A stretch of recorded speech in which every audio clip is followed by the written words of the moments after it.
We'll look at Federalist 80.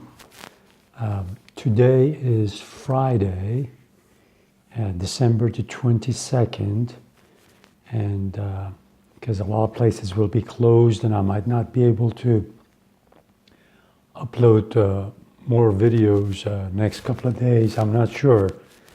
I've figured I'll just do 2 of the Federalist Papers today, because I want to finish these by the end of the year, hopefully. And so let me tell you about Federalist 80. Actually, you know, there's a couple of passages here that around paragraph 4 or 5 that will kind of give you actually the whole flavor of this paper. Let me read part of it. The mere necessity of uniformity in the interpretation of the national laws decides the question. What question? 13 independent courts of final jurisdiction over the same causes arising upon the same laws is a hydra in government. It's a many-headed beast from which nothing but contradiction and confusion can proceed.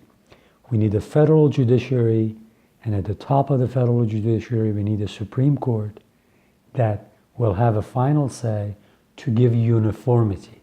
Because he says right now, there are 13 states. Even if the 13 states in their Supreme Courts, they rule on something 13 different ways, how are we going to have a uniform law for the nation, as well as a system that we can present to the other countries that when you're dealing with us, it's not going to be 13 courts that will make your decisions. In the case of these days, 50 courts, because we got 50 states. So he says we need a Supreme Court, we need a federal judicature, he calls it judiciary, and for uniformity. Remember, energy, stability, uniformity in as far as application of the laws go. Otherwise, people won't have trust in the government, in the system.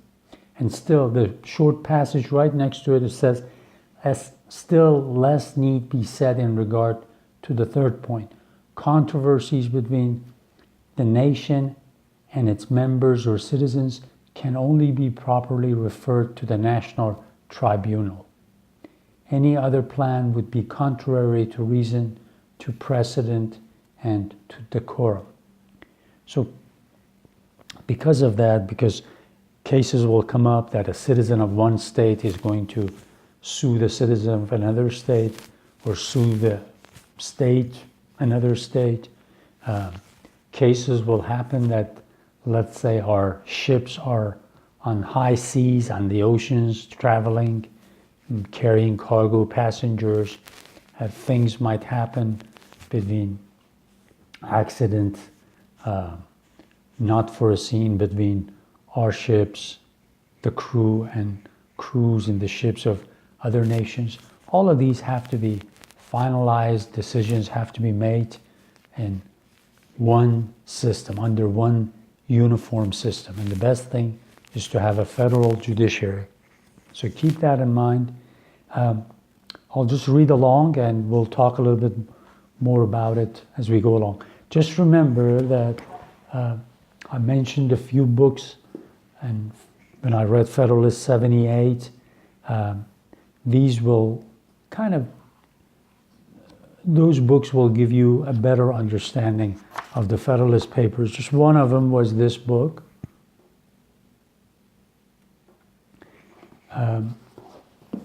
The other one was Saving the Revolution.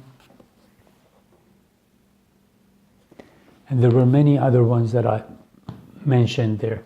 And of course, all the lectures by the professors that I've mentioned in the past videos. Those are very, very helpful.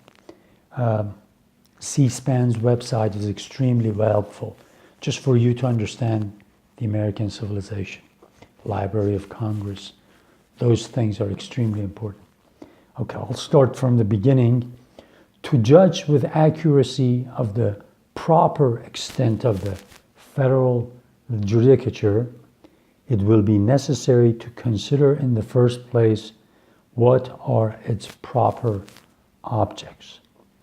It seems scarcely to admit of controversy that the judiciary authority of the Union ought to extend to these several descriptions of causes. First, to all those which arise out of the laws of the United States passed in pursuant of their just and constitutional powers of legislation. Second, to all those which concern the execution of the provisions expressly contained in the Articles of the Union. He'll explain these later on. One of them has to do with what's in the Constitution. One of them has to do with the federal laws that are get passed in the Congress, in the federal Congress. Third, to all those in which the United States are party. Fourth, to all those which involve the peace of the Confederacy, whether they relate to the intercourse relationship between the United States and foreign nations, or to that between the states themselves. Fifth, to all those which originate on the high seas and are of admiralty or maritime jurisdiction, cases that have to do with what happens when our ships are on the oceans, and whether it's passenger or freight ships, in cases that might happen in the trade between countries. And lastly, to all those in which the state tribunals cannot be supposed to be impartial and unbiased. So we'll continue this Federalist paper AD. We'll continue with this Federalist here, part 2.